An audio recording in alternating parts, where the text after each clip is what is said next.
there, it's Laura from iHeart Planners, and I'm gonna show you what to do when your email inbox is out of control. And I'm also gonna share a little secret that might shock some of you. Now, before we dive in, I wanna make sure that you've had a chance, if you haven't already, sign up for my free course, Get Organized Once and For All. The link is below, and the course will show you how not only to get organized, but stay organized.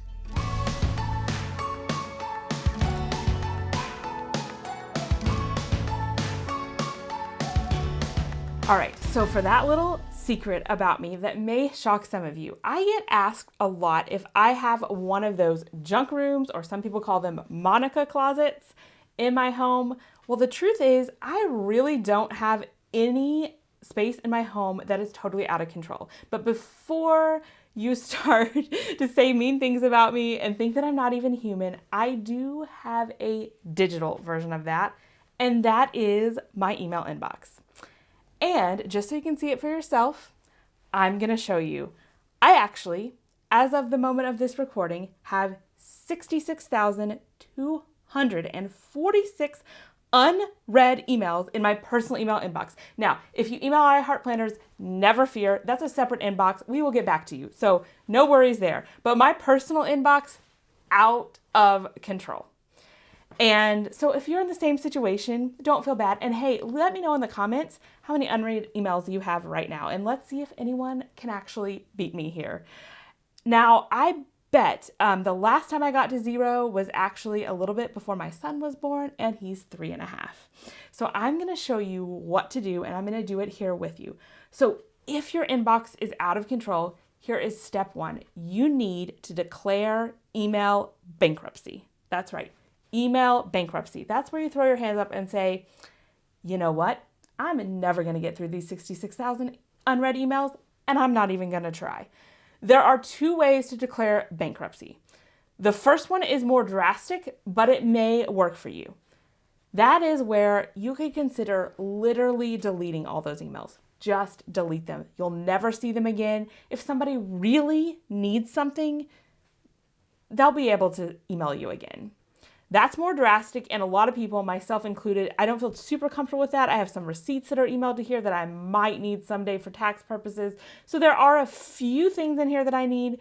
Most of them I don't need, and I will tell you the reason I have so many is I am signed up for probably literally hundreds of newsletters, like clothing stores, other stores, a lot of my blogging friends, I get their newsletters and things like that.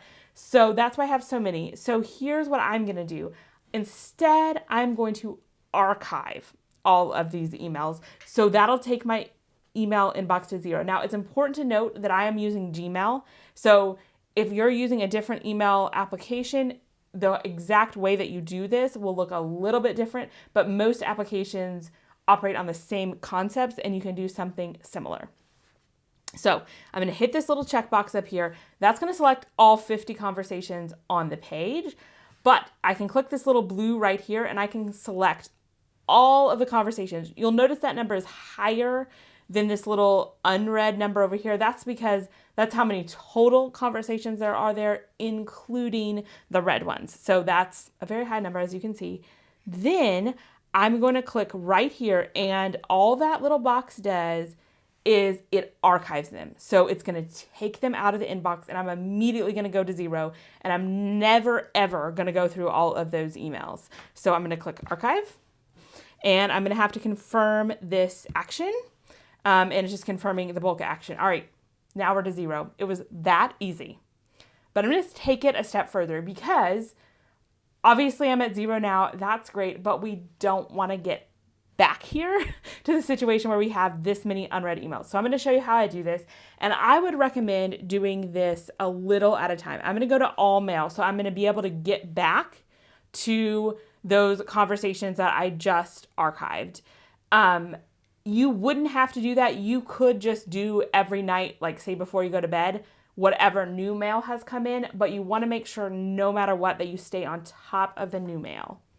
So after I click on all mail, I am going to be able to see all the different mail that I have. Again, I would do this for going forward, for any new mail that I get from here on out, you don't have to do this step where you go back to old things and set up the filters. But if you would like to, you can. Now, if it's in red, that means it's already automatically filtering. So I have these folders over here. Now, they're not technically folders. You can apply, they're really labels, and you can apply labels to multiple labels to one email if you would like. So this is kind of how I have them organized, but I have this junk in quotations. And so for me, that's what I call junk mail. Now, it is not spam. I mean, if it's true spam, I'm just going to mark it as spam.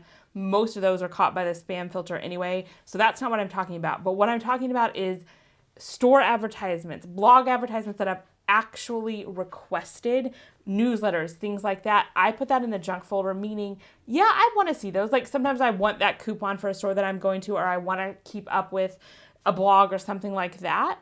But it's not something urgent that I actually need to respond to. It's not like a bill or a receipt or an actual email from a friend or something like that.